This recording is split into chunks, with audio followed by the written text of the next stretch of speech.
Hey guys, Senior Thesis Bart here. Finally back. Sorry, it's been a crazy couple of weeks and I haven't had a right time to record or any time really. So I'm back. Today is a little bit of a special video. I would have been doing it eventually, but I decided for y'all to knock it all out in one go.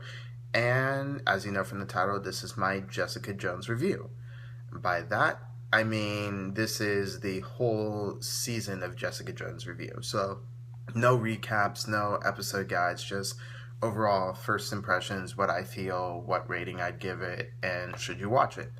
Now, the answer to the last question is yes, you should watch it. I personally give it a 7.8 to an 8 out of 10, which is, it's good, and some people would even call it great, but it isn't the best superhero show we've seen, if I'm being completely and totally honest. Now, a lot of early reviews came in, and I agree with a lot of what they said, but I feel like it was a bit overinflated. They're saying the show is darker than Daredevil, and in a lot of ways, I don't feel it is, because Daredevil, even though it's a formula we've seen before, it was a lot grittier. It was a lot darker, set mostly in the nighttime, a lot more existential in the sense it's like, can we truly change the world? Is there good and evil? Stuff like that. Jessica Jones was a lot staged in a light time, or daytime, sorry, light time. There's no such thing as that. Daytime, there's actually a good amount of humor that was missing in Daredevil that was in Jessica Jones. I had that hard-boiled private eye kind of internal monologue a lot of the episodes, which is nice. The intro was just straight up a lot lighter. And so I don't find it as dark. That's not to say it isn't incredibly dark, because it super is, but I just don't find it as dark and gritty as Daredevil was. That's what I was going in expecting. Didn't really feel that. A lot of super dark stuff, but the show is far, far, far more intimate.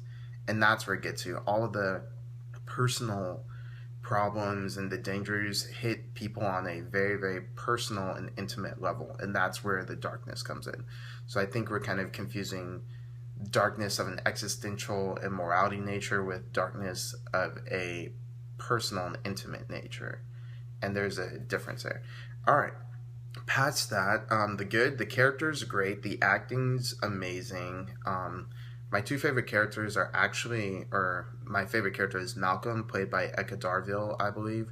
The only reason I know that, I'm not usually good with names, is because the guy who played Malcolm actually played the Red Ranger in Power Rangers RPM, so I found it hilarious, and I kind of wanted there to be a little crossover with iZombie, because the girl who played the Yellow Ranger in iZombie is actually playing the main character, Liv Moore.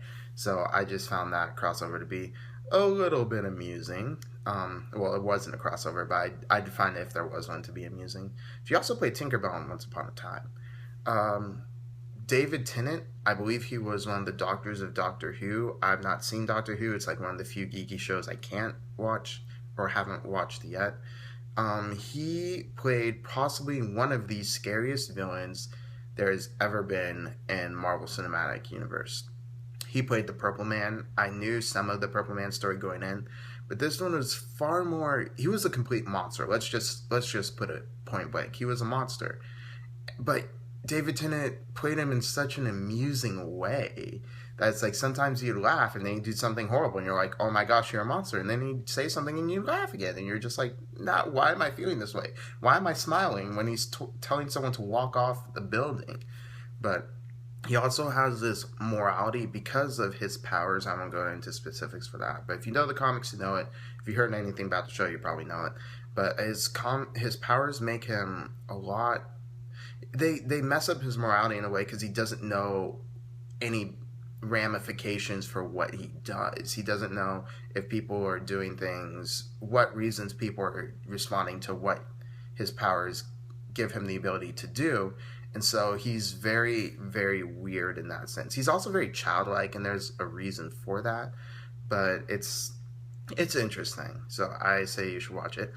Jessica Jones, I really liked her. I liked her hardboiled detective kind of motive. For a lot of the show towards the end, I kept feeling she was like an emotional void of a character, where she sucks in the emotions of people around her, people who look up to her, and just doesn't give anything back.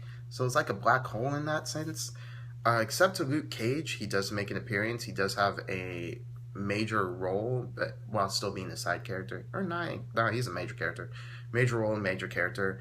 Her interactions with him when what happens comes to light later on were one of my weak points of the whole show, because I'm like, why would you do this knowing what you know? Once you watch it, you'll find out. And I kind of had to downgrade her on that, downgrade the show on that. But everything else is fine. I loved it. You should totally watch it.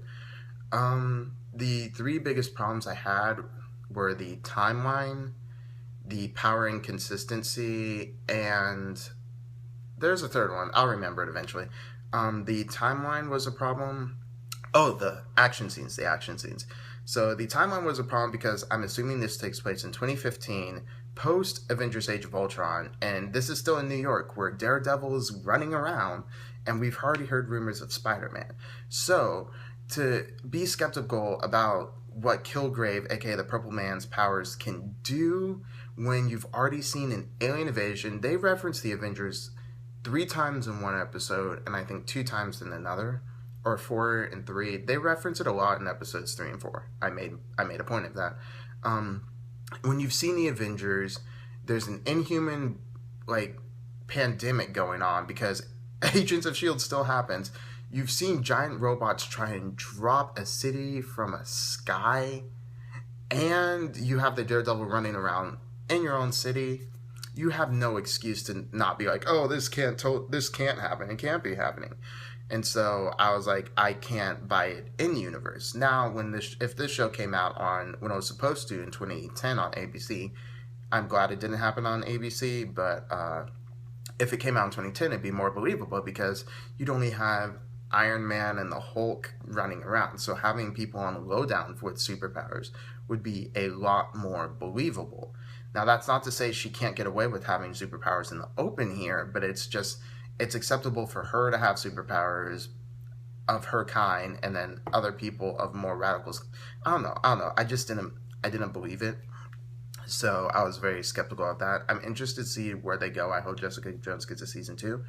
But on to my 2 other complaints. They're very linked, and it's the fight choreography and the inconsistency of Jessica's superpowers. Because in the first couple episodes, she's shown to be able to leap. People say she can fly, but she could only leap 3 stories high, and I'm expecting over a 5-7 story building. And she can lift a slow-moving car, and she can throw a lot of building stuff around, a lot of furniture around.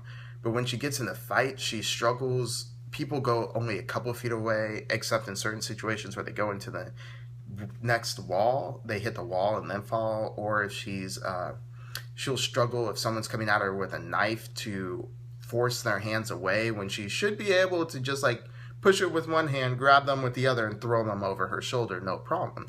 She's able to lift a 200+ pound man easily over her shoulder. But there's just a lot of inconsistency with how she displays her powers. I'm not expecting Hulk or Superman level powers, but I am expecting consistency or a top level of powers.